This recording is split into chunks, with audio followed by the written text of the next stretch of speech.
Mom wants us to come home for the New Year holiday. But during our first holiday season as a married couple, Malcolm suddenly announced that he wanted to visit his family instead. I told him I also wanted to be with my family, but he flatly refused. To make matters worse, his mother began berating me, accusing me of being an ungrateful wife and a poor daughter-in-law. No matter how much I tried to negotiate, Malcolm always sided with his mother. I had reached my breaking point. I was done with this family dynamic and decided it was time to take steps to sever ties with my in-laws permanently.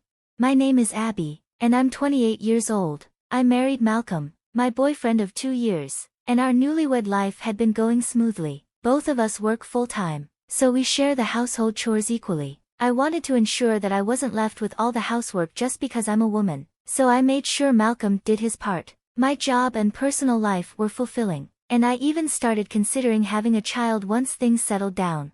1 month after we got married, I was suddenly called to my in-laws' home. At the time, I thought it was just a visit, a chance to bond with my mother-in-law since I had been too nervous to talk much during our previous visits, but the visit turned out to be anything but pleasant.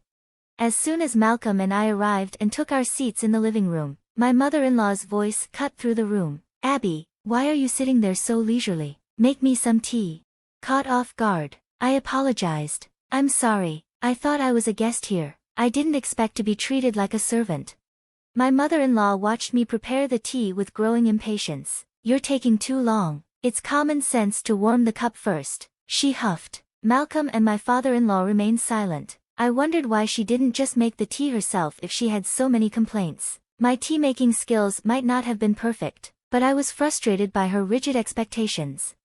On another occasion, I was about to clean our house when my mother-in-law suddenly called. I rushed over to their house with Malcolm, only to find her already fuming. "Why didn't you bring any gifts? It's customary to bring something when visiting your in-laws," she scolded me. "I wasn't planning to go out today, and I only decided to come here at the last minute, so I'm not accepting excuses." These days, daughters-in-law have no respect for their mothers-in-law, do they? I'm really stuck with a poor daughter-in-law. Throughout all this, neither Malcolm nor my father-in-law offered any support. I didn't necessarily want them to confront her, but I wished someone would stop her unreasonable tirades. After her lecture, I whispered to Malcolm, "Can you say something to your mom?" It was a last-minute decision to come today, so there was no way I could have prepared a gift, but when I expressed my concern, my husband sighed in annoyance. "Don't you think you should always have gifts on hand just in case? I agree with my mom on this." His response was frustrating and unfair. Why was he siding with his mother and blaming me? My frustration with Malcolm grew, and my aversion to my mother-in-law intensified. Shortly after, I found myself constantly summoned and subjected to the in-laws' outdated expectations. Whenever we visited, I was expected to handle all the chores, prioritize my husband and his parents, and spend the New Year's holiday at their house. Their way of thinking seemed so outdated. I started dreading visits to my husband's family. When our first New Year's holiday after marriage approached, Malcolm announced, "We're expected to return to my parents' house for the holiday." What? When will I get to visit my family? "It might be tough this time. We can revisit the plan after the new year." "What do you mean? We promised to split our visits equally, didn't we?"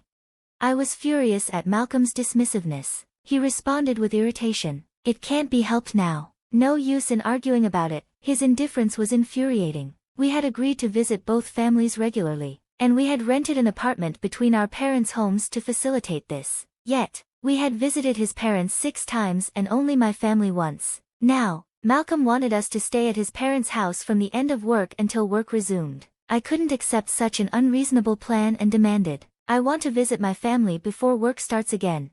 When Malcolm suggested I speak to my mother-in-law, I called her. The first thing she said was, "Abby, you're in charge of the special New Year's dinner." "Okay, but I will definitely visit my family before work starts, so please prepare for that."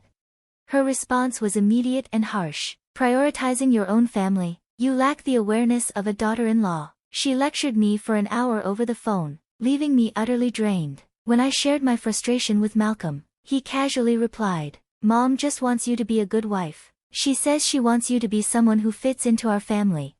His indifferent attitude only added to my frustration. In the end, we spent the entire New Year's holiday at my in-laws' house. It's your first new year as a married couple, so you should prioritize them, my mother said. Reluctantly, I complied. During our stay, I worked tirelessly, preparing meals, cleaning the house, doing laundry, and taking out the trash.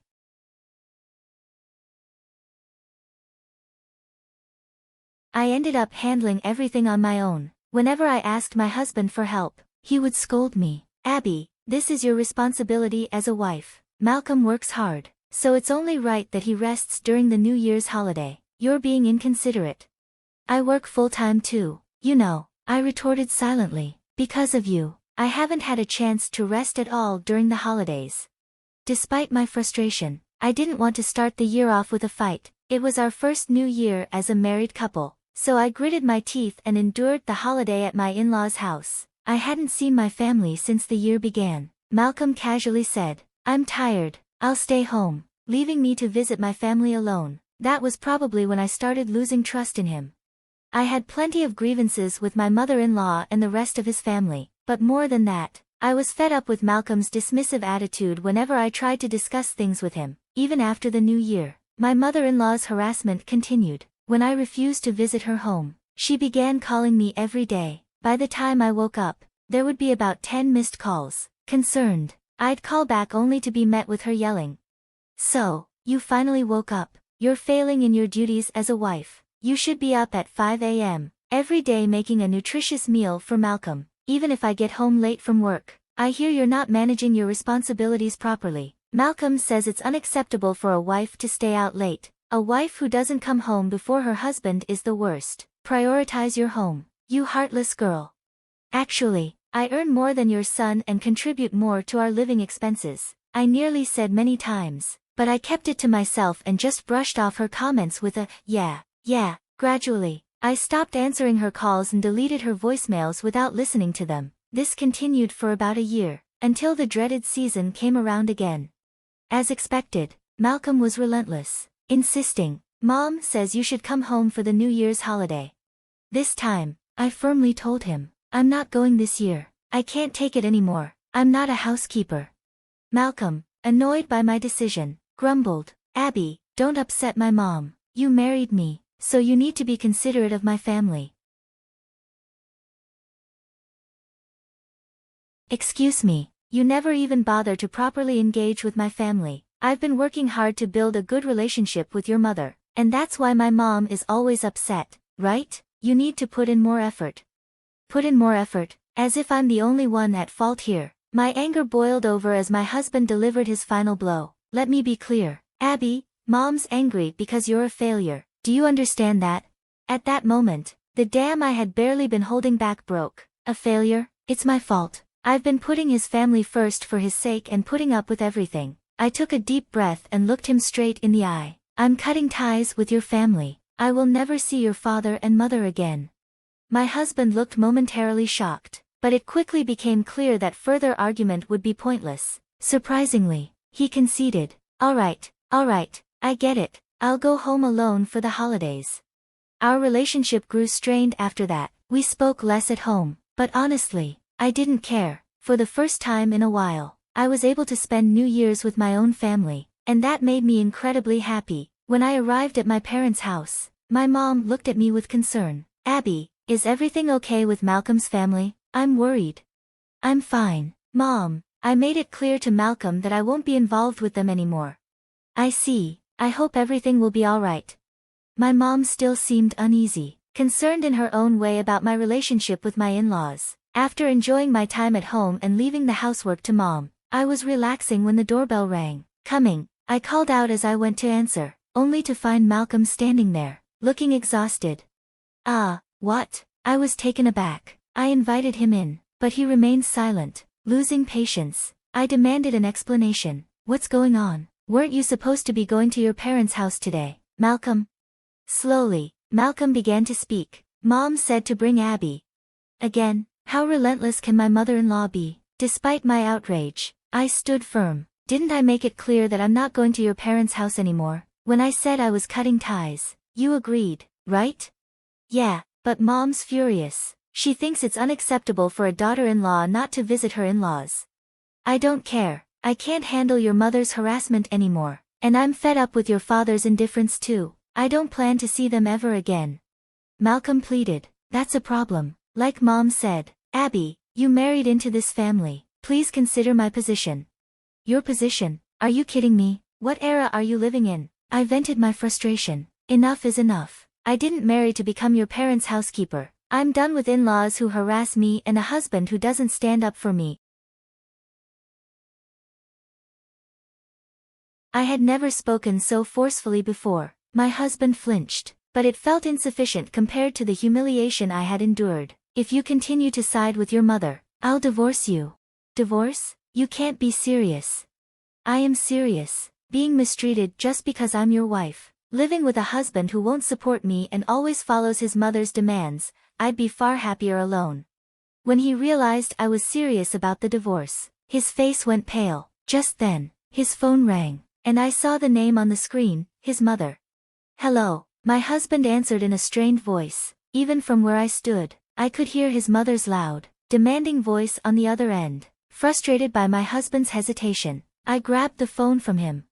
Hello, mother-in-law, this is Abby. No matter how much you try to manipulate my husband, I won't be coming over anymore. What? You're my daughter-in-law, aren't you? I won't accept that, she replied sharply. But I countered with equal force. Daughter-in-law, this is the 21st century. It's not the Stone Age. I don't need to be treated like a servant who only shows up on special occasions. Absolutely not. If Malcolm wants to visit, that's fine, but I won't be going there under any circumstances. If you have more to say, I'll go through with the divorce. Divorce? Are you trying to embarrass Malcolm? Fine, let's get divorced and remarry under my surname. How's that?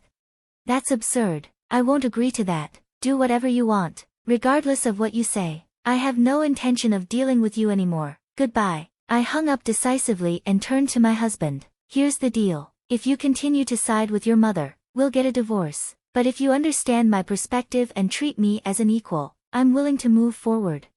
I understand. I choose you, Abby. My husband bowed his head for a moment but ultimately decided to work on our relationship. Since then, I stopped visiting my in-laws, and my mother-in-law ceased her attempts to contact us.